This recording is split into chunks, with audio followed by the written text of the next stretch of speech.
data is receiving, so we'll see what happens.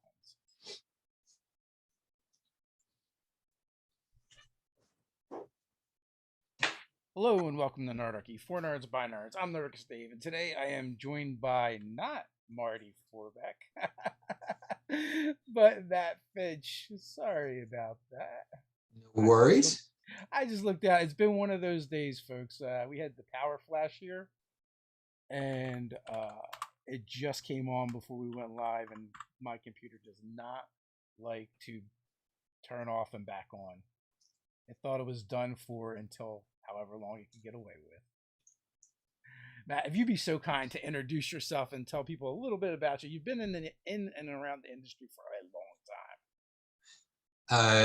time. Well, I'm Matt Finch, and I guess I started doing D&D stuff with the actual industry around 2005 when Stuart Marshall and I wrote Osric, which was the first retro clone out there. I was simultaneous with another one called Basic Fantasy Role-Playing Game written by Chris Gonerman.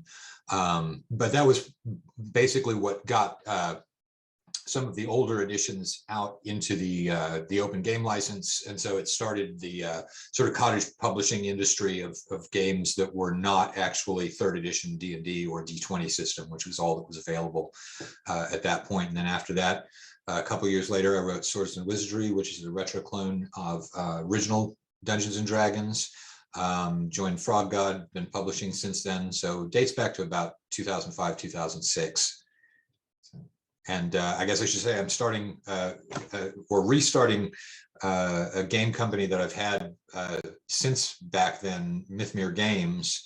But the timing on the show is that I don't actually have anything for sale to offer people. I have, the only social media link that we've got right now is the one up on Facebook. We'll be adding Twitter and so on. So, so we've got that going out there as well, which is probably the most recent news for me other than moving to Indiana. So you've been, publishing for almost like 20 years now. If you choose to count, yes. Thank you very much. For a while. Yeah, but well, Frog God has always been like really fascinating to me because of the structure of the company, right? Because to me, like, it reminds me of like an accounting firm or a law firm in the way it seems to operate, at least from what little I know. Uh-huh. And that being said, like, I believe a bunch of you are like lawyers and accountants, so it makes sense. Yeah, I'm a lawyer. Bill's an engineer, and engineering firms are organized the same way, sort of, as a lot of law firms and accounting firms.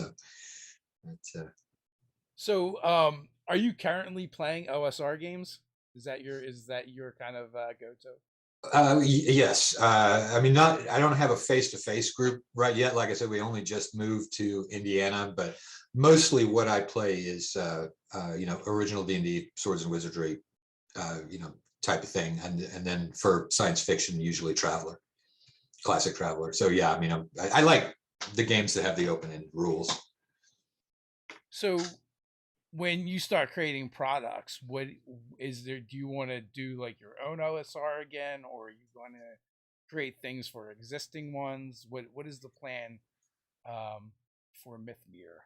Well, right at the outset, what we're going to do is more along the lines of source book type of stuff. I've got the rights to Tome of Adventure Design, which is a sort of a creativity guide, mostly tables for creating adventures. And that was originally organized into 4 books in one book. And then I think what we're probably going to do, and it's still kind of in discussion, but probably going to break that back out into the 4 books it was originally planned for and add more tables and depth to each of those 4 sections, because it was the first one was places, locations, patrons, and missions. The second one was monsters. The third one was dungeons. And then the fourth one was sort of other miscellaneous that covered planar adventures and city adventures and things like that. So probably going to add a little bit more depth to the different books and bring it out as 4 books instead of just 1. And then I've got a book of city encounters that I'm working on, and that's one that I had published way back in the day, and I'm just fleshing that out a little bit. So I think the first set of products, probably more in the source book type of thing. And then after that, probably some Swords and Wizardry resources, adventures, and probably 5th edition as well, doing the, here it is in Swords and Wizardry, here it is in 5th edition, which is, it makes sense as a publisher to do that, just since 5th edition has the large audience, but you do have to, keep in mind that the two systems are designed to do different things and create somewhat different, not really so much different gaming environments, but the players are going to be going into it with different expectations of what sort of game it is that they're playing. And so you have to provide the right tools in the one, and then, and if you're then doing the conversion, you have to put those tools into the other edition. So that makes sense. It makes sense. They both provide different experiences. What is the draw to you for OSR games? Well, I think that it has a lot to do with the way that clarifying question, do you mean as a DM or as a publisher? I mean, as a DM, the more interesting answer, I think, is a DM. Okay. That it has to do with where you're playing to your strengths. I mean, I tend to dream stuff up on the fly when I'm DMing. Oh, hey, here's a great idea. And let's go and do this. And if you've got a relatively open-ended system that you're using, you're not really going to go too far afoul. Whereas if you're using a system that's more comprehensive and more granular, sometimes it can be difficult to come up with stats on the fly. It can be more difficult to, figure out how you would work a kind of a thing. And so it's just the general sense of freedom to take an idea and run with it is a little bit easier, I think, with most of the OSR games than it is with, something like 5th edition or Pathfinder. Really, I think, 5th edition is much more old school in terms of the way that it operates than the editions of D&D that came before it. I think 3rd edition and 4th edition, you tend to be more comprehensive and granular, whereas 5th edition, it is a little bit easier to just take something and run with it. Yeah, not only the difficulty of coming up with the rules on the fly, I would say also you were more likely to encounter players that would be like, that doesn't work that way, because the rules were so comprehensive. And players love to memorize rules for some reason, or at least they used to. Yeah, absolutely. That was something that you ran into, with 3rd and 4th edition and with Pathfinder, that, the objective of the people writing the game was that you wouldn't have to end up in a situation where you had to make a ruling, that there would be a rule, that covered it. But the whole power of the old school systems is pretty much that you want to be making rulings instead of looking at rules necessarily. So, that's they saw a feature as a flaw and tried to fix it. Exactly. And then and some other people saw that as a feature, not a flaw. And so you've just got two different approaches to the game. It's not that they did anything wrong. It's just I prefer playing with a system that gives me a little bit more latitude. Yeah. No, I mean, I get it from both sides, but I mean, like, you have been playing for a little while, and I'm sure what happens with the designers was like, oh, this thing happened in my game and I didn't know what to do. I don't want another GM to have to experience that. Right, exactly. Yeah. And so they tried to fix it, but again, in that fix, we lose the magic that would happen as the DM when you're like, oh, I never thought they would try and do that thing. And pretty much like my GMs and myself, we'd just be like, okay, roll, and we'd pick insert random die here.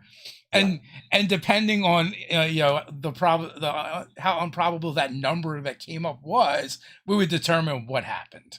Yeah.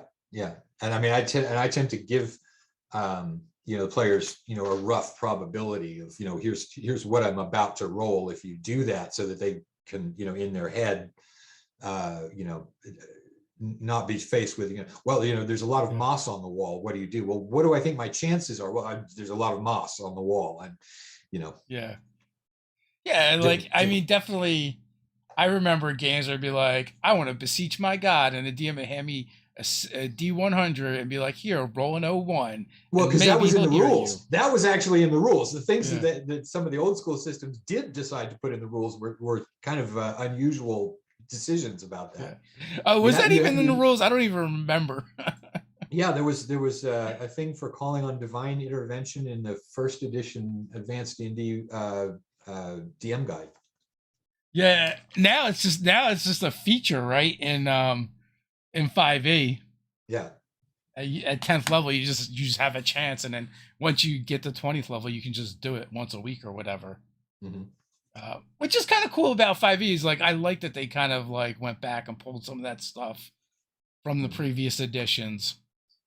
No, they Put it back in. absolutely did. I mean, the team that worked on fifth edition, I think, was much more in tune with the history of the game itself, and they weren't trying to design something from scratch. Certainly like the fourth edition design team was definitely trying to design from scratch.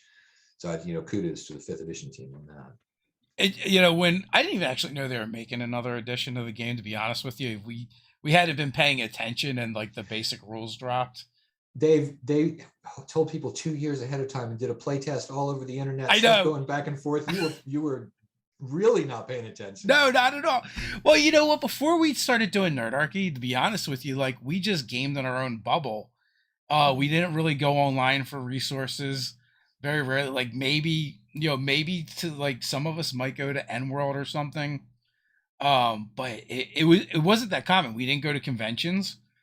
So it was just like our gaming group, and we were also kind of lucky in the sense that we were always able to keep a gaming group going for like 20 years. So like we just had what we needed, right? And then when they went to fourth edition, we started looking at other games and we just started playing other games more. And then we decided to do the Nerdarky channel, and it was just kind of like generic RPG nerd stuff. And wasn't until that they dropped 5e and we saw the basic rules that we started paying attention. We're like, oh, this is kind of cool. This is like an amalgamation of all the things we've liked playing from previous editions, kind of put into one. Mm-hmm. And it actually made us realize what we missed going from second to third. In kind of like in hindsight. Yeah, which really was, for me that was a hindsight thing, because third edition really there wasn't anything you could really point to in third edition that wasn't something that people used, when they were playing first or second edition. Yeah. It was just that it was all there, and that was sort of for me, that was what made me drift away from third edition eventually. It was all in there. It wasn't, let's do this, let's do this, let's do this, let's do this kind of a thing. Yeah, they just kind of like quantified everything and put it in one place. So Brian Smith wants to know, and I think he jumped in a little bit late because you kind of talked about this a little bit, I feel like, or alluded to it. Any thoughts on random encounter tables? Was there an intended way that we were supposed to use, since seems like people just view them as annoyances now? Yeah, which is interesting. And I think that sort of dates back to really as early as second edition, when people started structuring things in terms of the DM having a storyline, or at least an outline of a story that they wanted to follow. And so people would begin pre-planning encounters, and possibly even scripting those encounters. Whereas, going back to, very early on, where you had the sort of war gamers, and you had these war game groups that some of them actually had worlds, like the Duchy of Ten and Greyhawk and Blackmoor and so on and so forth, where a lot of it was planned to be encountered through the lens of a random generation table.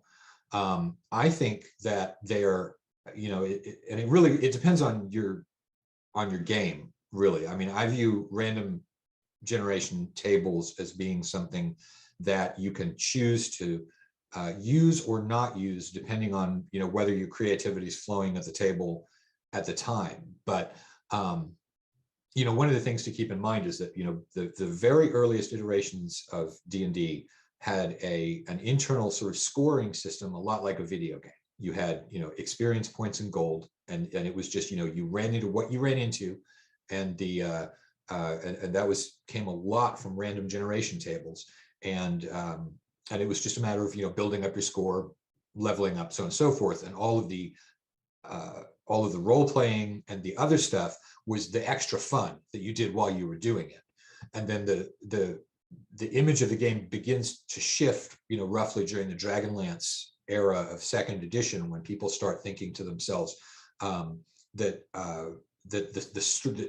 you put effort into creating the story. It wasn't something that just happened to emerge out of playing this video game type structured thing. And that's where you start seeing more mission bonuses for experience points being put in. And so that's also when I think that the idea of a completely randomly generated world starts to be pushed aside by people. And there's no right or wrong. It's just what happens to be the conventional overall thinking of people at the time. And it does shift from that sort of, take the world as it is viewpoint of first edition and original D&D to, we are crafting a story to some degree in the second edition era, and then third edition era, it starts to get very granular about the rules. And and I think they kind of go back to the first edition thinking a little bit, because they think they've nailed, here are rules for everything. And it shifts over time. Yeah, and perspective and just how the game's been played is different. Like, I never really saw the random encounters as random. They were random, but not as random per se. It was more like, this is like the world in this area. This is what you can expect. So, and that part of the world does not care about you whatsoever or what you're doing. You've just entered it, and here's what you might encounter. First level, here's a green dragon because they live in forests and you're in a forest. And then later editions, as the story, and I would say even more, much more recently, but it's probably, like you said, started during when the novelizations of D&D, where these narratives were added into it, and then players and GMs wanted to have more narrative driven games. So then all of a sudden, a random encounter isn't a fun thing when you're doing, when you're trying to create a narrative. It's a disruption. Right. Exactly, it's getting in the way of the story that you're pursuing, and and there were other things besides Dragonlance at that point. That was when Vampire was becoming popular. Just a lot of people brought in this idea of the story being something that you paid a little bit more attention to, rather than something that just randomly came out of the stuff that you were doing. And then by third edition, I think what starts happening is it takes so much more time to create a character that you don't want to have the characters dying quite as easily. And so you begin paying more attention to whether the characters are fighting something that's appropriate for their difficulty level. Well, and that's where you start seeing challenges. But also, we were given a system to tell us, if you have 4 third level adventurers, this is what they should be fighting. Right. Before that, it was up to the GM. And it didn't matter. And that's why you could go into a dungeon and be like, there's a troll in this room, 6 kobolds in that one, 3 goblins, and an ogre over here. Like, it was like, and it wasn't until later, I guess, in the Dragon magazine, they started actually even delving into like ecologies, right? And like ecosystems, right. Like why would all these creatures even be in the same area and not like warring with each other or eating each other? Yeah, that was the Ed Greenwood series. They called it, actually, I think the first one of those was actually very early, because there was one called, I think it was The Ecology of the Rust Monster, and that was in a very early Dragon magazine. And it was a rust monster sort of contemptuously describing these idiot characters that it had seen playing along. Because I remember it saying there was no dwarf in the party. What are you doing going, underground with no dwarf? Oh, that's funny. I don't think I got into Dragon magazine probably a bit later, and it would like encounter it from time to time. But then like that is one of the things that I do miss, is like getting those Dragon magazines in the mail. And like, I mean, magazines in general are pretty much dead now. But and it's like we live in an on demand or kind of world, so I don't like kids don't realize what they've kind of missed. They're missing out, and I think that's what like all the crates are trying to recapture, that idea that you get something and you kind of have an idea what it is, but you don't know exactly. So we miss like those cool like surprises that we used to get every month. Yeah, because it makes, it's really hard to explain to somebody, you know what, this thing was really inconvenient and that made it cool. And Yeah. that's a real hard, that doesn't compute when you hear it. But there was a lot of stuff that, because it was inconvenient, it was at least cool when you got it. Well, I mean, you summed it up really well in the sense that like now you're creating the narratives before you go into it, but previously the narrative was what happened after the game was kind of done, what you guys made of it. Yeah, you didn't know what the narrative was until you were done. Yeah. I mean, to a certain extent, I still run my games like that a little bit, where I don't really do a lot of prep.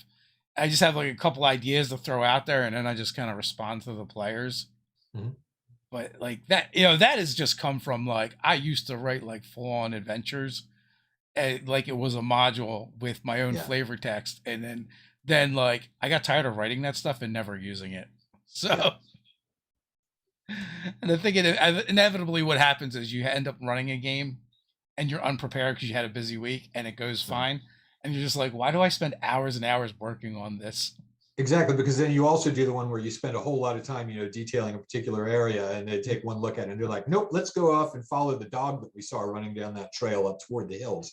Okay, Yeah, scrapping this, let's yeah, go to yeah, the hills. exactly. That dog needs us. Yeah, that was a cute dog. As the town is on fire and being raised by goblins behind them. Mhm. This town That's needs the the beauty of the dog. game. So it sounds like the first thing you want to do is kind of like system agnostic source books. Not entirely, because the City Encounters book is not system agnostic. That Okay. is I'm going to do one version of that for Swords and Wizardry and one version of that for fifth edition. I'm almost done with that at this point, but um, the original book had like 600 daytime encounters, and I'm paring that down to 200. But now each of them has more options within it, just in terms of usability, what works best for doing that. So that one's not system agnostic. The stuff from Tome of Adventure Design is system agnostic, although it works best with a system that's designed for D&D, because in some places, like in talking about designing monsters, it makes a difference whether you've got a system that uses saving throws or if it's Savage Worlds using a wound system, or how it's put together. But those are pretty much system agnostic. But that's for the first wave of things, and then what Yeah. comes out after that. I don't really know, what I'm gonna, be talking with freelancers about, or what it is that I'm gonna be writing. So it's hard to look too far into the future. Now, have you always just played all the way through, or did you take any breaks? I took a break during law school, just because there wasn't time. And then when I was working at law firms, it was kind of on and off. But yeah, I've pretty much played, probably no more than like a 3-year gap at a time in between gaming. So. Yeah, well, I mean, I want to say we started. I was like 21, 22 when we started. Like the group that I consider like the genesis of Nerdarky. Hmm. And like there was times where we took a few months off, but it's always kept going. And now, like in hindsight, it seems bizarre to be playing this game for that whole that whole time. But you know I like it. Like when I was married and early in our marriage, like my wife knew where I was. I wasn't out getting crazy with the guys, and Saturday night we had our Saturday night game every week. Yeah. And people would show up, and it was from like 3 to 5 in the afternoon and leave when the sun was coming up. How many people are in your group? So now we're like, I think we usually play with like 5 to 6 people. Hmm. We have like so it's weird. Me and Ted are in all the groups, and we run 3 Saturdays out of the month, Hmm. but they're 3 different groups. Because while we're willing to commit to like every Saturday a week, not everybody else is. So Right. we find by like getting people to commit to one day a month, it keeps our groups going. I think that most people who have long-standing groups have got, a core of, there'll be at least, 3 people, maybe 4, who always show up. And then there's almost an equal or even greater number of people who might or might not, depending on how the scheduling Yeah. works. And so that was why I was asking, because that seems to be one of the things that um, the stable long-term groups usually kind of have that organization to them. Although in your case, it's more frequency and putting people into different Yeah, groups. yeah. And also too, like, one of the things that we adapted to and changed real early was because there used to be a time where, like, if everyone didn't show up, we weren't going to play, Mm. or or like if you didn't show up, you were going to miss out. So some of that stuff became kind of punitive Yeah, against people for just having lives and having to adult or whatever. And we quickly like started getting rid of that stuff. It's like we stopped using XP. I don't know when. It seems like forever ago, where we would just level up by like, okay, we've been playing for a while, level up, and if you happen to miss a couple sessions, you would just be whatever level the rest of the players were. yeah. You know, life has got enough obstacles. We try to remove as many as possible for our friends to come and hang out with us. And I don't know too, like I don't know like how your groups have been, but for us too, after a while, like it became less about the game and more about like just an excuse to hang out with your friends on Oh Saturday. yeah. Yeah, no, I mean the 35 minutes of talking and catching up and stuff before you actually start gaming, I think is real common with Yeah. the older groups. So are you in any online games? Not right now. Just haven't quite gotten settled back into the gaming thing. We only moved to Indiana very recently, so haven't really settled into the social life yet. So Do you usually hit Gen Con? no, in fact, I usually don't. This last Gen Con was the first one I'd ever been to, because I'm not a real big fan of big crowds. Okay, And that makes so I sense. figured that that this last Gen Con with much smaller attendance because of COVID was probably the one time that I would run into Gen Con without these huge crowds, and it Yeah. worked out fine. How far are you from Indy? About a 2.5 hour drive. Oh, that's not bad at all.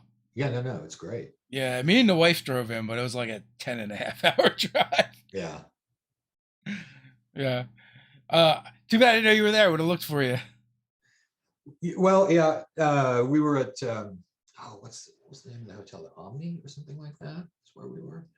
Um, yeah, no, but I mean, I think there were a lot of people there that I didn't really know to hook up with. Yeah, that and we're But on like incognito, right, right? yeah, I mean, you spot somebody across the room, they're wearing a mask. You're not necessarily going to be like, oh, that's Dave over there. So, Yeah, yeah. You only recognize them if you know they're ninja guys. so, yeah, exactly. so what are some things you're like really excited to work on? With your own company again. Well, I mean, I'm having a lot of fun with the city encounters thing, because that was originally a very quick sort of, here are lots and lots of encounters in the city. And it would be something like, you meet a baker and there's a 10% chance that he's attacked by a kobold, something like that. And sort of restructuring that I did that so long ago, that I'm enjoying sort of updating the presentation on that. Excuse me a second.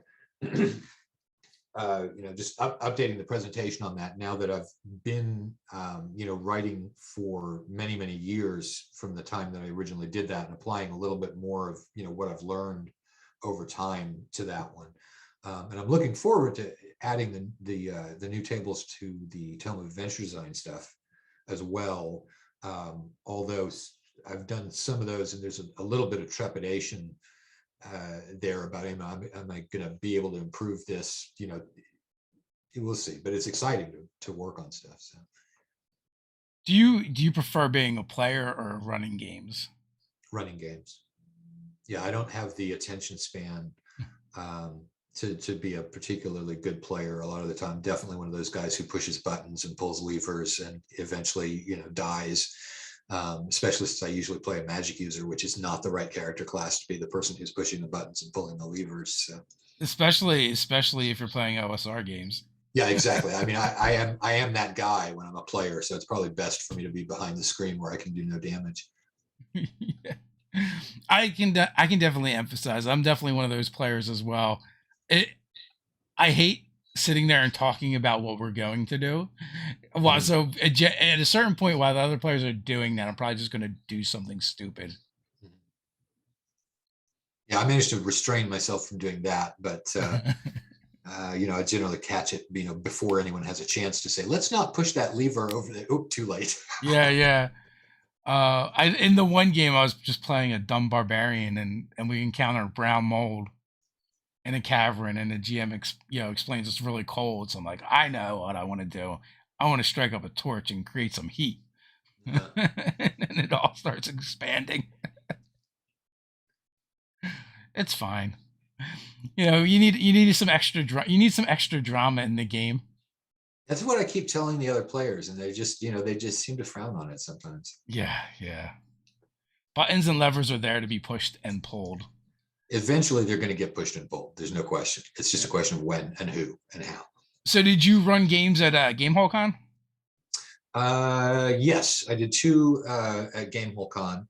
I usually run either 2 or 3 games a convention, just sort of depending on what days I'm running them on and how it's going to go. Those are both Swords and Wizardry. The games I run at conventions are just it's a mega dungeon. It's a lot based on the way that Gary used to do it as well with Castle Greyhawk, because it really works well for conventions. Is that if you just have a mega dungeon that's going to end up getting repopulated, then you don't have to try and structure a whole adventure around it. They're just going into the mega dungeon, and people get to keep their characters from one session to the next. They keep their experience, their gold, their magic items, and so on. So we've got a range of levels going in there, depending on whether people have played in the game before. And there are some other DMs that also allow characters moving back and forth between the games. So it's kind of like a really slow moving campaign that's played only at conventions, the way that it works. How do you structure the end of that game? I mean, when time's running out at the convention, like your 4-hour slot or whatever. Oh, well, I mean, I just tend to kind of look towards, if we hit a stopping point, occasionally we'll say, okay, I don't think there's going to be enough time to really get any further in. Let's go back, find out if people leveled up, and go ahead and do that. And then sometimes it just ends up running over. But I do tend to hand wave the getting out of the dungeon most of the time. I mean, if there's not something that's specifically a risk, like, they've been walled off in an area or teleported to somewhere that they don't know, I tend to just be like, okay, so we're done. Everybody goes back to town. We do the thing. So it's quicker that way. That's funny because in the early days, we never used to do anything with town. Like there was no town practically. Yeah. See, I like towns, so I think again it's a matter of what is a particular DM's likes and dislikes, skills and weaknesses, so on and so forth. I mean, I can usually sort of pull up, here's an interesting sort of town. Here are some interesting things that happen in a town. So I use them. I think, most people probably tended to hand wave the whole town, except for the ones, who really loved Caves of Chaos, the keep on the borderland kind of thing. That gave a lot of people a little town and an idea of what kind of thing might happen in it. So, you've been publishing for almost 20 years.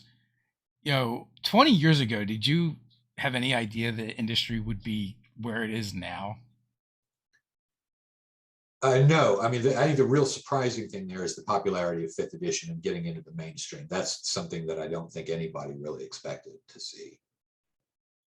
Like, I never expected it, but in hindsight, it makes sense, right? Like, I remember running. Does it? It makes sense. I'm not sure. It does. I'll tell you why. To me, anyway. In what way?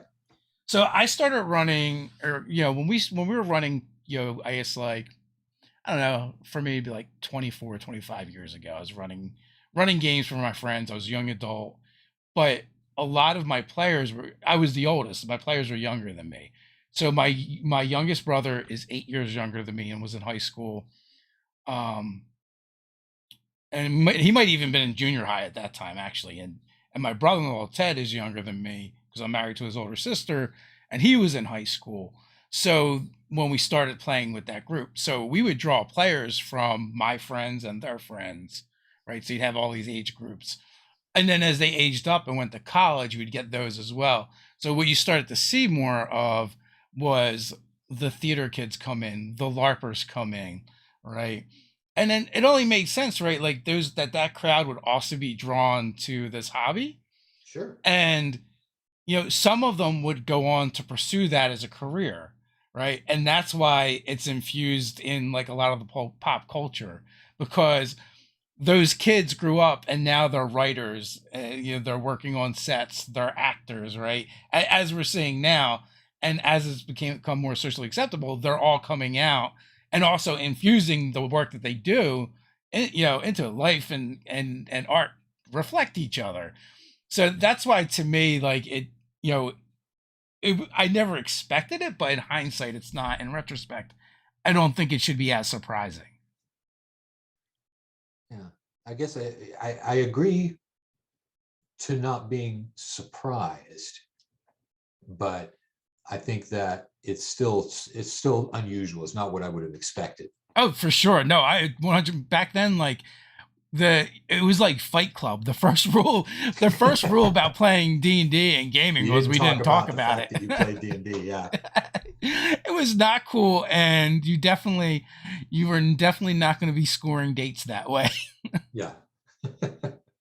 So like we used to, like, a bunch of my friends were were musicians, and we would talk in code, and we're like, we're gonna rock out this weekend. Yeah.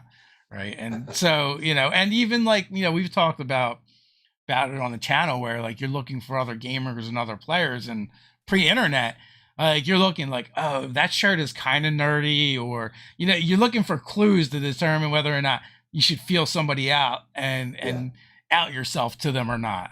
Yeah. So I think, yeah, and that's I think one of the things. I think there were a lot more people who were nerdy than any of them ever thought, and that those little signals and things have now become logos, and been adopted on a much wider platform now that it's hit the mainstream. I mean, it may just be that we didn't realize how many other people out there were nerdy. yeah, our echo chambers were very small back then, right? It was like, you're like, oh, well, there's only like 5 people in my whole neighborhood that even plays D&D or knows what D&D is. So like that kind of, I think that kind of colors how you perceive the world at large. Mhm. But there's thousands, tens of thousands of neighborhoods with those hundreds of thousands of neighborhoods. So there's 5 or 6 people in them, and the internet is what like really lets us see that.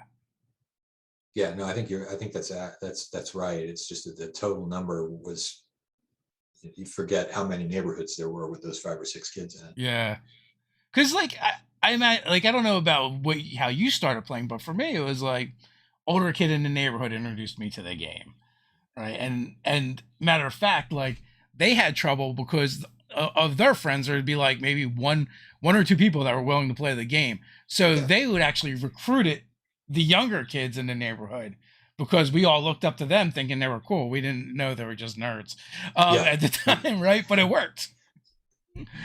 Speaking of which, how did you get into gaming? Let me see. It was all right. So I had gotten into Napoleonic wargaming when I was about 10, and that was because of going. My parents are British, and so we used to go back to England every couple of years.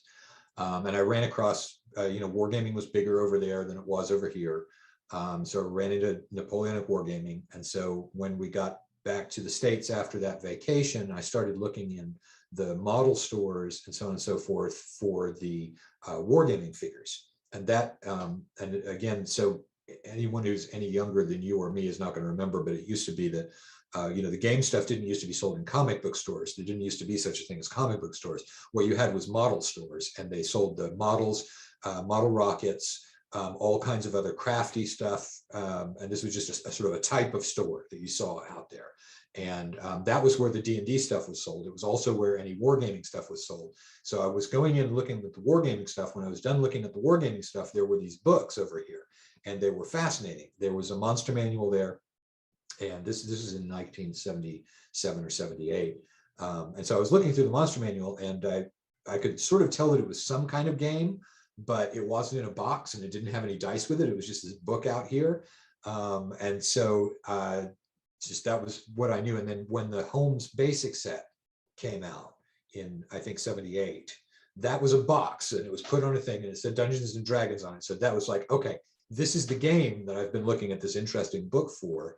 So I got a copy of that game and played it with some friends of mine. And sort of it just came from there. So came with your dice and your crayon, the color in your dice. yes, absolutely. I vaguely remember that. Like, so most of my gaming stuff came from back in the day would have been like Beedall and Walden books. But I do vaguely remember there was a hobby store in the mall first that I used to go to and look at stuff. And then not long after that, Beedall and Walden started carrying that stuff as well. Because I mean, back then there wasn't even that many comic book stores like around us. We had one in like probably in like, you know, an area of like 6 to 8 towns. Yeah, we must be talking about 5 years off, roughly, right? So you're talking about early 80s that you're doing. Yeah, yeah. So I was born in 75. So right. So in the late 70s, what the comic books you bought in gas stations, 7-Eleven. Yeah, exactly. You could buy comic books anywhere. So that nobody had a comic book store for the thing. But you couldn't buy, but you know, there were all of these things like, you know, model railroading was another thing that was in those hobby stores. And so and then the hobby stores just disappeared. I don't really know what all happened with them disappearing, but from the 70s to the, you know, mid 80s, you don't really see those very much anymore. But that was where all of the D&D stuff was sold in the first generation of the D&D stuff. Or teacher supply stores, oddly enough. Well, even like because also I feel like hobby stores really started to fade too, right? And then that's what I'm saying. That by 1985, you don't see a whole lot of hobby stores out there. Yeah. So it's just so weird to see where things are now, and now it's like everywhere, and you know, there's more people tuning in to watch a D&D show live than a lot of like popular TV shows. Like Critical Role is starting to perform as well or outperform mainstream TV programming. Really? Yeah, like I don't remember what the numbers are exactly, but Doug and Ted like to watch Critical Role, and he'd like seen how many people had tuned in and saw how many views it had within the like first like 24 or 48 hours. So he was curious, and then he went and looked up, you know, how many people typically watch like a show on TV. Which part of that's not surprising though, because like I know like Gen X is like split between people that still have the cord and people that have cut the cord, and then anybody under Gen X, they don't pay for cable. They're not going to have a landline.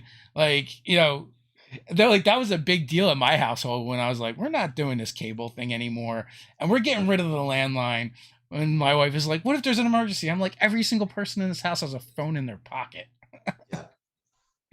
So it's just like, it's just weird. Like, I guess for people from our age group to kind of have grown up through all this and seen it and you know, having experienced like gaming without the internet and now seeing it with the internet and how much easier it is. Yeah, I know it's certainly much easier to put a group together. Yeah. I think that you know, gaming on a virtual tabletop, if you're doing that, I think that creates some channels, kind of the same way that playing a game in a computer game creates some channels that may not be optimal depending on how you're doing it, although there are probably workarounds to make it work well.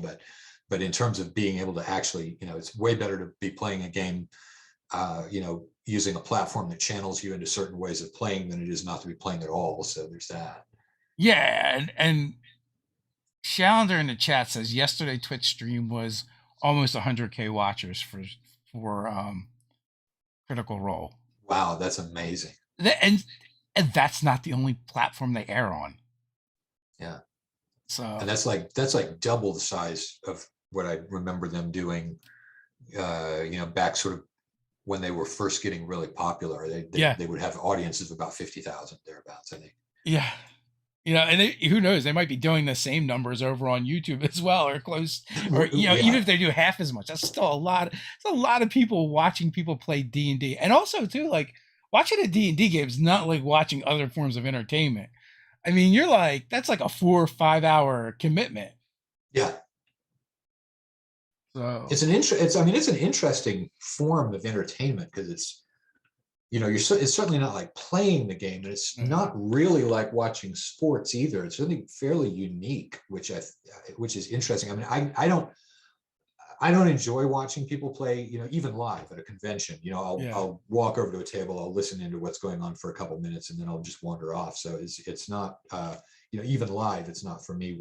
Listening to other people play D&D, but I think it's really interesting though that's almost it's almost its own genre of entertainment. it I guess I get like it's still kind of odd to me, and like I'm the same way. Like I'm not really into watching it. Um, but I think it's cool that it's out there and there are people who do it. I mean, even like when in the early days of Nerdarky, we started just recording our games and just throwing them up on the internet, and it was to me it was weird, but I guess I was like, I guess people watch these, and the recordings were terrible. We'd have like one microphone in the center of the table, and it was just the long view of the table. Yeah. And yet people would watch that, thousands of views. I think that the very first live play we did has like, I think 150,000 views on it or something. And then we eventually got to a point where we're like, well, there's a lot of people doing this that are actually doing it way better than we are. So we'll let them have it, and we'll just like keep our games to ourselves now. And also, it's a lot easier. And plus, the way we did it wasn't great either. Not just from the technical aspect. We just like drafted our friends and been like, "Hey, we're doing this thing now. You are too." So that was a little shitty. In hindsight, I mean, they were good sports about it. But also, like, thankfully, it wasn't live too, because like, it's just like they're not performers. They're just our buddies that we hang out with, and occasionally one of them will say something that you probably don't want on the internet, and then you have to go back and go, all right, at what time did they say that, and let's take that out. Yeah. Could you imagine as a kid growing up the way these kids have to grow up, with everything they do basically being recorded and living forever? Yeah, no, I wouldn't. It's really, it's kind of Orwellian, really, when you think about what it is, the world in which kids are growing up right now. I mean, kids that are in elementary school, everything's recorded. They're at their school, they're doing shooter drills, and anything that you screw up with all your middle school years are going to be recorded for posterity. How's that for sucking?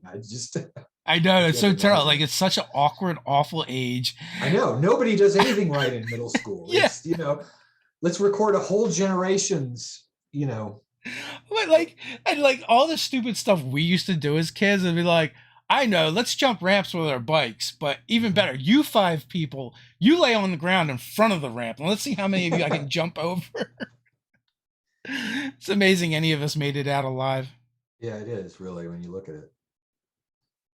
There's I think my brother was telling me that there's a book called it's called like The Wussification of America, and it talks about like I don't know if it was like I forget who it was, but like talking about like jumping on trains as a kid, and doing just like risky stuff, where like and like we were all kind of like free range when we grew up, right? It was just like, if you didn't have school or after school, my parents would be just like, go outside and play, and they shut the door behind me, and you hear the lock click, and they're like, I'll call you when it's time to come in. Yeah, which is kind of a uniquely Generation X kind of thing, the latchkey kids. Yeah. I mean, I think the boomers did some of that as well. I look at Gen X, and I'm not really sure whether whether we're as great as we think we are. We're you know what it is? I think we're like irrevocably damaged, but also we're boomer enough to be like, that's fine. It's just the way it's supposed to be. Yeah. So, It's and also everyone ignores us anyway, so it doesn't matter. Yeah, I mean, I think as a generation, about I was talking about this with somebody just the other day. Is I really think the only generalization you can make about Generation X is that we're pretty self-reliant, but you don't have the massive, media experience that the boomers had, and then the unified sort of experience that the millennials had. We were just kind of all over the place, looking at, we can look after ourselves, I think, better than boomers and millennials. But other than that, you can't say anything that's really true of old Gen X. We were born and bred to survive a zombie apocalypse. That's about it. Exactly.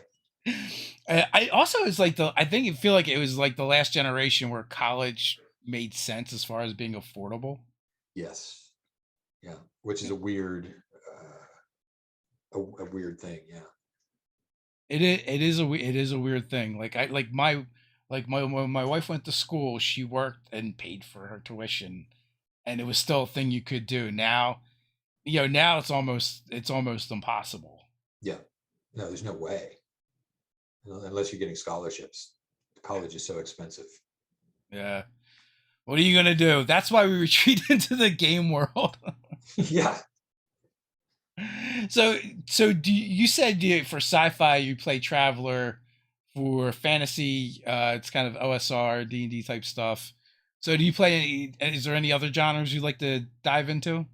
Those are the two main ones. I mean, I've played some sort of Weird West stuff, which I think we played, this was years ago, with the D20 version of Deadlands, I think. So for the most part, it's science fiction and fantasy.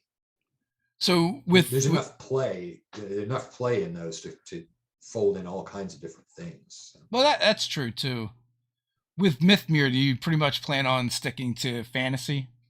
We may do a little bit of science fiction. I'm working on a science fiction game that I've been playing a little bit, but it still has yet to see whether it play tests out into something that's worth actually publishing or not. So sometimes you just got to see whether something hits that level.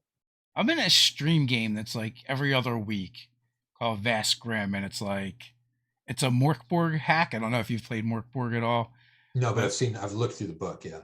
Yeah, and so it's a Morkborg hack, and I guess the creator's like, well, if Morkborg is inspired by fantasy and heavy metal, then Vast Grim is inspired by sci-fi horror and punk. Is kind of the aesthetic it has to it. So I've been playing that a bit, and that's been a lot of fun. And also it's also kind of like this fatalistic world where I guess like Morkborg has I think they're called dooms in Morkborg, where like just eventually the world is going to end. It's just a matter of time, and that's kind of been carried over. So in Vast Grim, it's like when you start your campaign, every day you roll a die, and if you roll the 1 on the die steps down until you get to the D4, or no, until you get to a D2, and then you're out of dice, and also the world ends. The universe has gone to pot for good. So Brian Smith wants to know any tips on making the exploration pillar more juicy.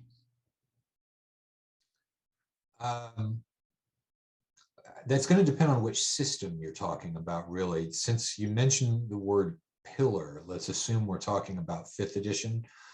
I think exploration is one of those things where ways to make it more juicy.